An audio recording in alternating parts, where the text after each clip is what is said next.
On November 4th, 1948, CBS aired Autolite's presentation of Suspense, Death Sentence, Episode 4. Originally scheduled for October 28th, the broadcast was preempted and moved to this later date. John Garfield plays private investigator Tommy Cochran, back from vacation to find crime boss Lou Cromwell has given him 7 days to get out of reach. Tommy heads for Las Vegas, where he meets Helen Ludlow, played by Gloria Blondell. Her connection to Cromwell complicates his effort to escape. Raymond Burr appears as Cromwell in his first known suspense appearance, with Les Crutchfield adapting Lou Lusty's original gangster story for radio. Anton M. Leader produced and directed the broadcast. Settle in for this 1948 CBS broadcast. Now, back to the golden age of radio. In just a moment, Autolite presents Suspense with John Garfield. Hello, Mr. Wilcox. Well, hello, Mary. Where's Hap tonight? Anaheim, Azusa, or Cucamonga? Oh, no, Mr. Wilcox. He's giving a speech at his club tonight, and he was scared to death, too. Didn't know what to talk about. Well, why doesn't he talk about those bang-up, bonus-built Autolite Stay-Full batteries? Why, by Cornelius, he could talk a whole evening about them. For Autolite Stay-Full batteries have got something that practically eliminates a major cause of battery failure. You know what it is? Why, sure, they have... No. Now, please, don't steal my thunder, Mary. Oh. Autolite Stay-Full batteries have an extra-large liquid reserve, which means, in plain old Wilcox language, that Autolite Stay-Full batteries need water only 3 times a year in normal car use. Why, by Cornelius, everybody ought to get an Autolite Stay-Full battery. They'd be enthralled, enthused, and thrilled. And thrilled? Oh, no, Mr. Wilcox, but shh, here comes Suspense.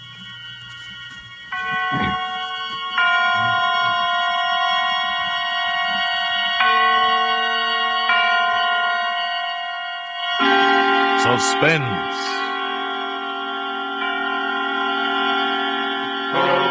Autolite and its 60,000 dealers and service stations bring you radio's outstanding theater of thrills. Starring tonight, Mr. John Garfield in Anton Leader's production of Death Sentence, a tale well calculated to keep you in suspense. It's hard to tell where it first started. It was 6 months ago that I nabbed the killer, Maxie Dunn, and cashed in $15,000 in reward money. Sure, I knew that Maxie worked for Lou Cromwell, but the killing was a private affair, so I didn't think Lou would be upset. Right after I got the killer, I took a small job that meant going to Brazil. But the trouble started before then. By the time Maxie Dunn was arrested, the chips were down and the wheel was already spinning. Anyway, that's how Lou Cromwell would put it. Lou would know because he knows his gambling. He runs the gambling in this town, along with a lot of other things. I hadn't been back in town 10 minutes when I ran into Brad Cummings, local columnist, in front of the Region Hotel. Well, you're back in town. How are you, Tommy? Hello, Brad. How's the column? Oh, great. Don't even have to write it anymore. I'm reusing last year's stuff. Say, Tommy, I'm just going to a cocktail party in the hotel. Come along. Whose party? Lou Cromwell's. Say, he'll be surprised to see me. Oh, you'll love it, Tommy. Come on. Okay, let's go to your party. Oh,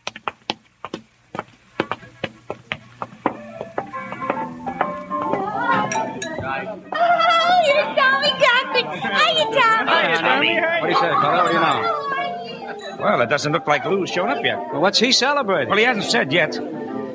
Say, why'd you come back, Tommy? Why shouldn't I? It's a nice town. Sure, except when Lou Cromwell doesn't want it to be. Meaning? Oh, nothing much. I'm only a columnist, Tommy. And like I said, I'm using last year's news, so I'm still interested in Maxie Dunn. Oh, it's a dull story, Brad. The cops couldn't find Maxie, so the widow of the guy he killed hired me. I dug up a tip on Maxie's hideout and brought him in. There happened to be a $15,000 reward, so I had myself a custom-built vacation. I guess I was just born lucky.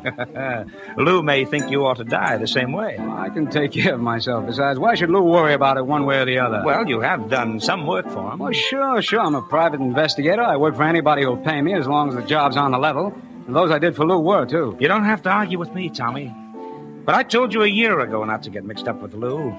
A man has to pick one side of the fence and stay there. He can't play on both sides. I don't know, Brad. I've done pretty well at it. Until now. But Maxie was Lou's right hand, so I don't think he liked it. So he didn't like it. In the meantime, I'll... Tommy! Oh, yeah. Oh, hello there, Muggsy. Tommy, Lou wants to see you. Lou? Well, how did he know... Okay, never mind. Where is he? Not here. He wants to see you across the street in his office. Oh. Well, let's go. Back in a few minutes, Brad. Have a drink for me. Sure, Tommy, sure. I'll drink to your health.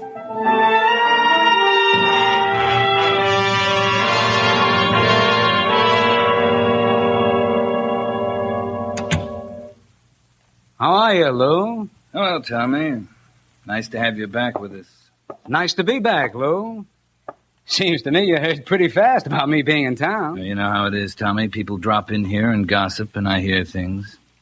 Sit down. Thanks. Cigarette? Sure. Have a nice vacation? Good enough. I guess you're just naturally lucky, Tommy. Long vacation and 15 grand to spend. Now me? I didn't get a vacation. I had to work pretty hard, and it cost plenty trying to save Maxie Dunn. And now it's very inconvenient finding someone to take his place. Well, if you're offering me the job, I'm not interested. I'm glad to see you haven't changed. But seriously, Tommy, you shouldn't have turned Maxie in. Well, I'm sorry I inconvenienced you. No, it's not only that. You know how it is in this racket. Either you keep rolling sevens and stay on top, or you're on the bottom. It don't look so good for me to let one of my boys take a rap. Oh, he had it coming. Possibly.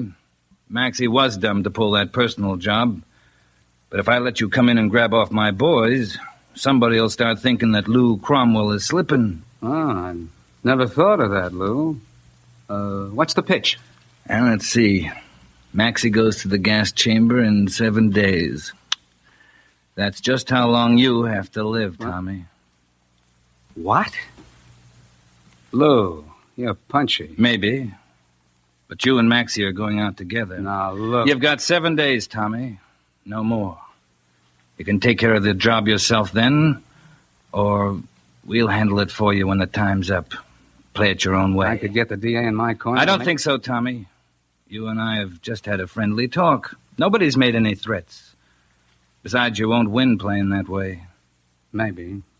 And maybe there are other ways to play. Not this time. You know, I like you, Tommy. Ordinarily, I'd even like to see you win. But once in a while, the house has to rake in a few chips to stay in business. Yeah, but you better tell the house man to keep his foot off the brake. I'm playing to win, Lou. I knew you would. That makes it more interesting. I get tired of playing with plain suckers. Well, I got a party across the street. Care to come along? I've already been there. It's not much of a party. It'll get better. I'll see you around, Tommy. Don't start brooding about the 7 days. Make the most of them. Oh, you need any money? No, thanks. I'll make out all right. Good. Go out and have some fun. It's a great life, Tommy, as long as it lasts.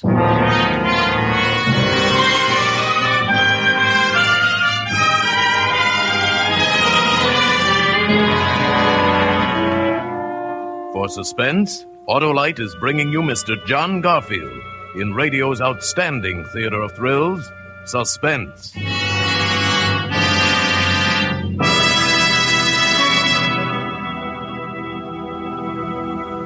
Say, Mary, let me tell you about a most wonderful experience I had this afternoon. Why, sure, Mr. Wilcox. Well, I drove my car into a nearby service station, and the attendant, new man, you see, he said, check your battery, mister?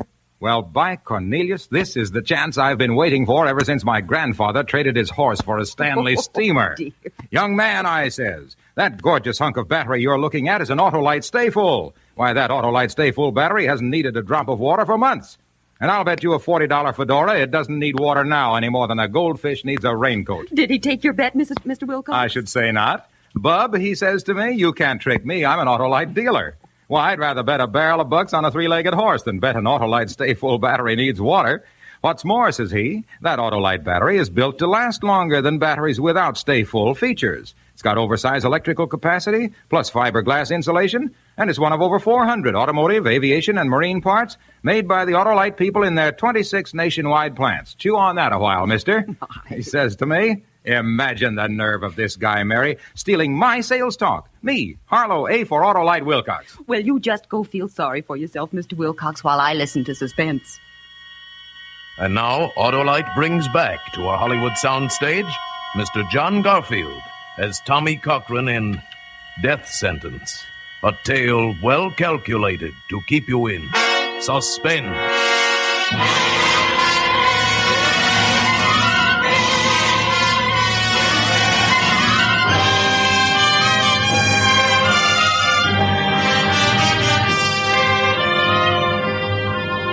Seven more days to live. I wouldn't admit it to Lou, maybe not even to myself, but it was almost that simple. Sure, I could go to the police, but I didn't have any proof that Lou was out to kill me. And I knew that sooner or later, no matter where I went, one of Lou's boys would catch up with me. As I rode down in the elevator, I kept remembering one of Lou's gang who turned state's evidence once and got off with 3 years. 10 days after the guy checked into the big house, he was knifed to death in the prison yard, and they never found out who did it. That's the way Lou operated. Patient, deadly. Well, there wasn't any point of making plans with a guy like that. I'd pretend to follow his advice about having a good time. All I could do was keep on my toes and watch for an opening. Main floor, sir. This is as far as we go. Oh, thanks. It's about as far as I go, too. I didn't know just where I was going for the first stop. But sometimes it's better if you just play it off the cuff. I guess I was still thinking of the next spin of the wheel as I walked out of the building. I didn't even notice the taxi standing at the curb or the... Hey, why don't you look where you're going? I'm sorry. I hope I didn't hurt your traveling case. No, but I thought you were going to stumble right off the curb. I guess I was thinking... Say... What? You're beautiful. Well... I hope you'll live forever. Thanks, I'll try to. Yeah, if you find out how, let me know, will you? Where you going? Huh? Well, now, really? No, I mean the traveling case there. Oh, to Santa Barbara. Santa Barbara, huh? Well, that's not a bad idea. Tell me something. If you had just 1 week, where would you go? Well, I do have about a week, and I'm still going to Santa Barbara. All right, honey. Thanks for the idea. Maybe I'll run into you again. You must... Hey, that guy bothering you? Hello, Muggsy. Look, will you be a darling and help me bring these bags up to Lou's office?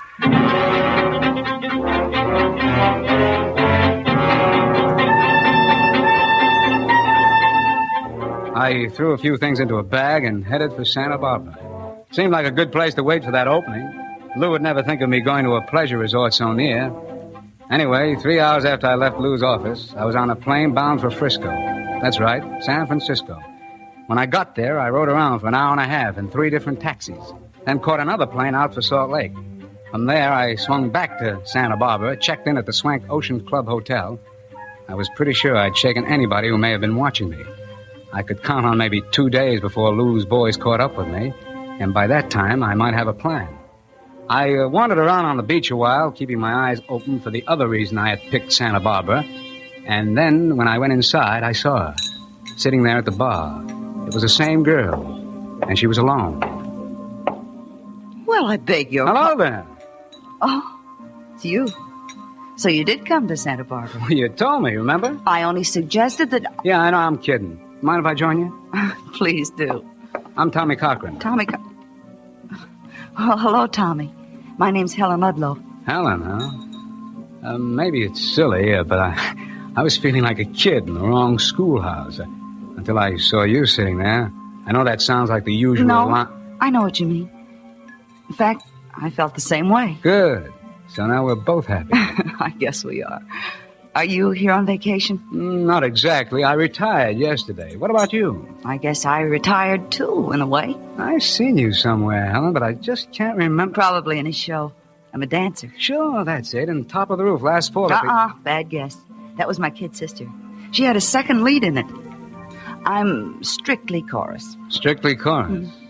Well, you need a new manager. How about having dinner with me tonight and we'll talk about your career? Well, I don't know if All right. Good. It's a date. Look, Tommy, we met each other entirely by accident, but suddenly we're friends. I mean, really friends.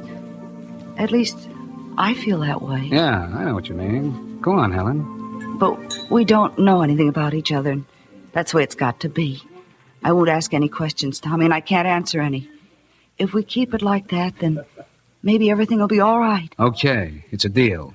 I don't even know why I feel this way. Tell me if you find out. After all, I'm not a kid 16 years old. It just doesn't make sense. Yeah. Well, I've known a couple of girls myself. What are you doing this afternoon, Tommy? Would you like to go horseback riding? Horse? Why, sure, why not? I've never been on a horse, though, but you can always pick me up. Then it's a date. Sure, how would you like a drink first? That's a wonderful idea. A drink to the present. No past, no future.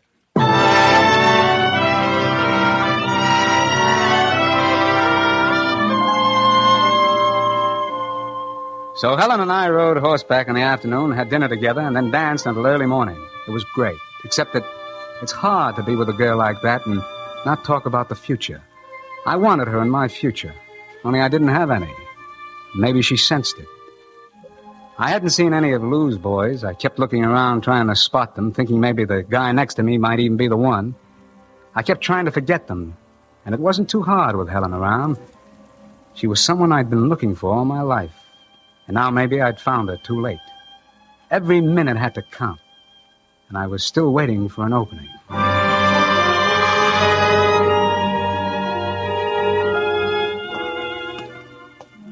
I got up early the next morning. Helen and I were going riding before breakfast. And for once I wasn't thinking about Lou and his boys until I walked across the lobby of the hotel. Hello, Tommy. Huh? How are you? Ah. Hello, Lou. Keeping awfully late hours, Tommy. Or else you're up early. Maybe a little of both. What are you doing here, Lou? Checking in. I just got off the plane. But don't let it bother you, Tommy. You still have 4 days left. By the way, what room are you in? 425. Now, that's coincidence. They gave me 427. You can knock on the wall whenever you get lonesome. I won't get that lonesome, Lou. Well, you never know. Anyway, let's not talk shop. Why not enjoy ourselves? While we can. All right, why not? They tell me it's fatal to worry.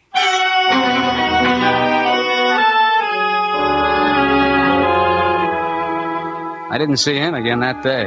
Helen and I took that ride, went swimming in the afternoon, and then drove down the beach for dinner. The next day was about the same, except we ended up at the hotel for dinner, and dancing, of course. Funny, I'd never cared much about dancing before. You know, you're very good at it, Tommy. Even terrific. Dancing? Uh-huh. Oh, I used to be a gigolo. Tommy, did you really? Yeah, no, I'm kidding, Helen. I've been a lot of things, though. Yes, so have I. Anything besides wonderful? Everything but that. Things have been rough sometimes. It's that kind of a world. It may not look it in a place like this. Soft lights and white tablecloths, nice clean people eating nice clean food. But down underneath, it's still rough. You can forget it, though, while the music keeps on playing. Yeah. How long are you planning to stay in Santa Barbara, Helen? About a week. You? A week? Why'd you come? I can't tell you. And please don't ask me any questions, remember? Let's enjoy it while we can. Yeah. Well, let's eat. Oh, I wish it would last forever. I mean this week. Maybe this is forever, honey. Here we are. Well, thanks, Tommy. What's this? You didn't order champagne, did you? No, they must have made it. Oh. I sent it over, Tommy. I thought you might like it.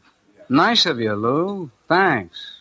Well, do I get to meet the lady, or are you starting to hold out on your old friends? Helen, this is Lou Cromwell, Miss Ludlow. How do you do? You two make a lovely couple. You both seem to be having a lot of fun out there on the dance floor. That's right, we were. I'm glad to hear it. Have all the fun you can while you're here. Life's too short to waste any of it. Don't you think so, Tommy?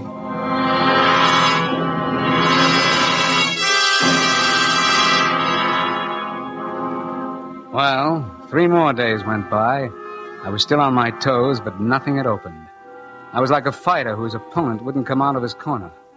I spent every minute with Helen. We weren't kidding ourselves any longer. We knew this was the biggest thing that ever happened to us. We'd both been kicked around a lot and made mistakes and played the game on a bluff, trying to get things we thought we wanted. And now we knew we had what we wanted. Only I knew how long it could keep. And there were times when I thought Helen guessed it. Maybe it was because she didn't ask any questions, as though she already knew the answers. Finally, it was nearly noon of my 6th day. I had a date for an early lunch with Helen, so I walked down the hall to her suite. I guess I was about 10 feet away when her door opened. All right, honey. And we'll leave it that way. Just see that you deliver in 2 days. Thanks, Lou. I'll try to. Tommy. You haven't changed rooms, have you, Lou? Tommy, it's all right. I knew Lou before I came here. That's right, Tommy. Helen and I are old friends. Oh? I thought I introduced you. That was just a little idea of mine. I've got to run along now, Helen, unless Tommy has something he'd like to talk over. No, Lou, just run along real fast. Take it easy, Tommy. It may not make you live longer, but you'll be happier. See you around. Would you like to come in, Tommy? Thanks. All right, let's have it. How do you happen to know Lou Cromwell? Tommy, doesn't everybody know Lou or know of him? Yes, but you know him. How come? Well, I was the dancer. I met him somewhere. You know how it is. Yeah, I know how it is. Why didn't you tell me the other night when he sent us the wine? He obviously didn't want me to, and I don't see how it mattered. What did he mean before about you delivering in 2 days? Tommy, I can't tell. Why don't you leave it that way? I can't answer questions. You've got to, Helen. You know how I feel about it, yeah, and I thought you felt the same way. Oh, Tommy. It's too late now for that no-question stuff. I don't have the time. You've got to answer. Please, try to understand, Tommy. I came here in the first place because of Lou, because he forced me to. What do you mean he forced you? Because of my sister. What are you talking about? It's true, Tommy. She's just a crazy kid, and she got mixed up in something. Lou could make it tough for her if he wanted to. I mean really tough. Okay, so he forced you to come here. Why? To do something I didn't want to do, but that I had to. What? I can't tell you, Tommy. I didn't want to. Believe me, I have to, and that's all. All right. I believe you. Oh, Tommy, I guess we're the kind of people who never win, no matter what. Helen, I've done some pretty foolish things, been around a lot. I know what you mean. But it's never been like this. I've never been in love with anybody before like this. Oh, that goes for me, too. Will you do something for me? Something important? What, darling? Marry me tonight. Tommy, Please, honey. I don't know. What do you say? I never wanted anything so much. And I ought to have just one thing I want. We both ought to. All right, Tommy. Tonight. We were married at 8 o'clock with a hotel musician playing "Oh Promise Me" on a pint-sized organ. And then Helen went to her suite to change for dinner. At least that's what she thought. But I had a different plan. I was going to make my own opening and take her along. Oh, I ordered the dinner, all right, and made a big noise about it in the dining room, and then I went straight to my room. A charter plane was already warmed up and waiting at the airfield, and I had a taxi at the rear door of the hotel. This was going to be a fast break, and I wasn't even taking any luggage. Nothing, except Helen and me, and a .38 automatic strapped on under my coat. It was about a half hour later when I finally went down to Helen's suite to pick her up. She didn't answer, so I tried again.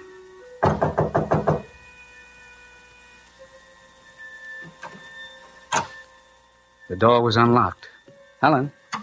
It's Tommy, Helen. She wasn't in the sitting room or the bedroom, so I finally opened the door to the bath. I looked around, but she wasn't in sight. Then just as I started to leave, she fell. She'd been propped up in the tub behind the shower curtain. But she fell out, hitting with a horrible limp sound. She was dead. Strangled.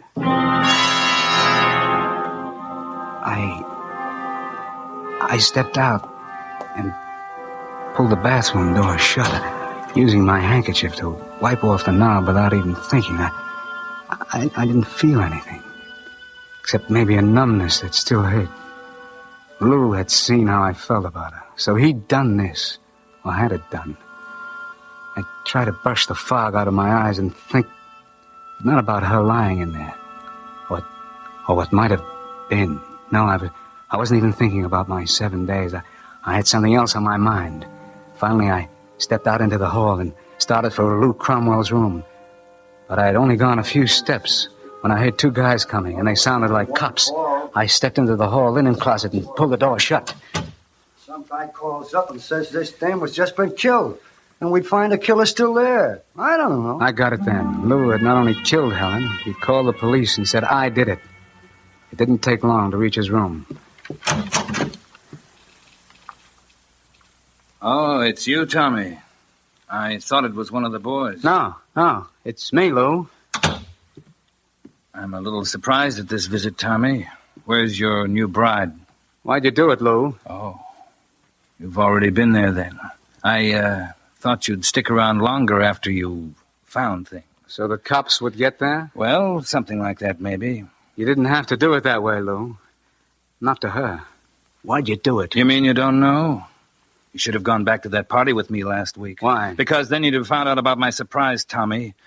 I made the announcement that I was going to marry Helen Ludlow at the end of the week. So that's what you were forcing her to do. Oh, let's just say that I proposed and conditions were such that she accepted. When I got here, she wanted a couple of more days and I gave it to her. But today, she double-crossed me and married you. 2 double crosses. You can see the position that put me in, Tommy. It's bad for business. Tell me, Lou, did she know about me? You know what I mean? Yeah, she knew. I guess she thought the 2 of you could break the bank. Sure, Lou, you had to do it. But you made some mistakes. You made one... What's the gun for? Oh, I just feel more comfortable holding it this way, Tommy. Don't let it bother you, though. Go on.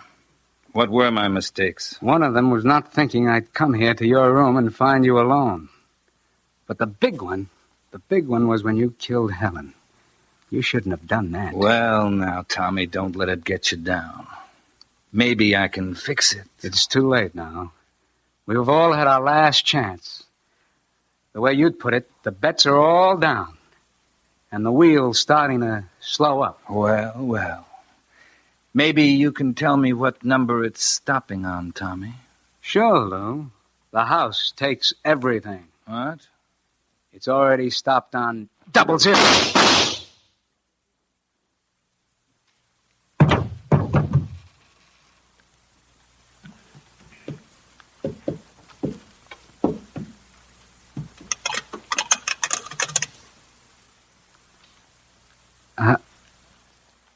Hello? Desk clerk?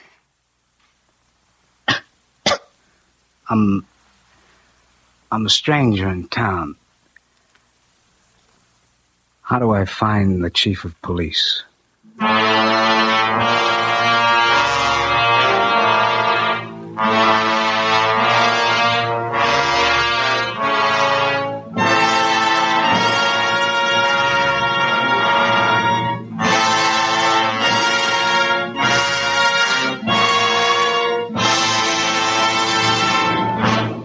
Thank you, John Garfield, for a splendid performance.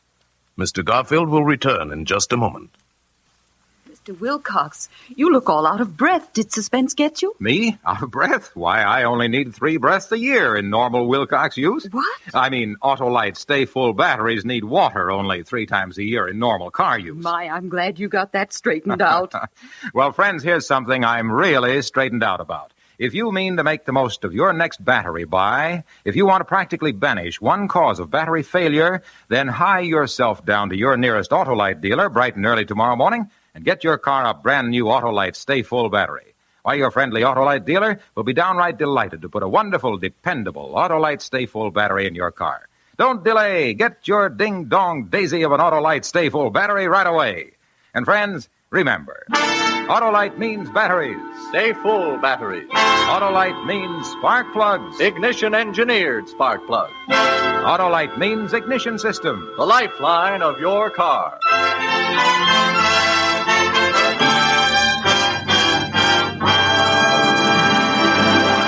And now, here again is Mr. John Garfield. It's been a great pleasure to appear here tonight with this great cast of suspense actors. And I'm expecting almost as much pleasure next Thursday when radio's outstanding theater of thrills brings you Ann Blythe and Edmund O'Brien in Muddy Track, another gripping study in... Suspense.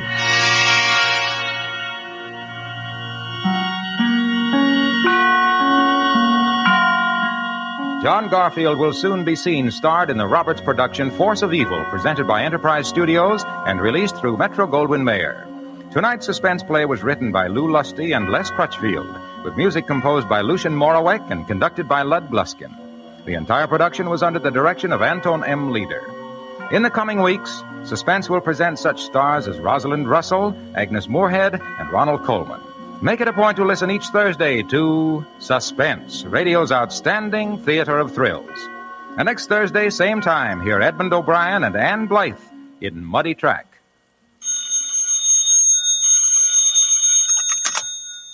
This is the Autolite Suspense Show. Drive as if your life depends on it. It does. Good night. Switch to Autolite. This is CBS, where 99 million people gather every week. The Columbia Broadcasting System.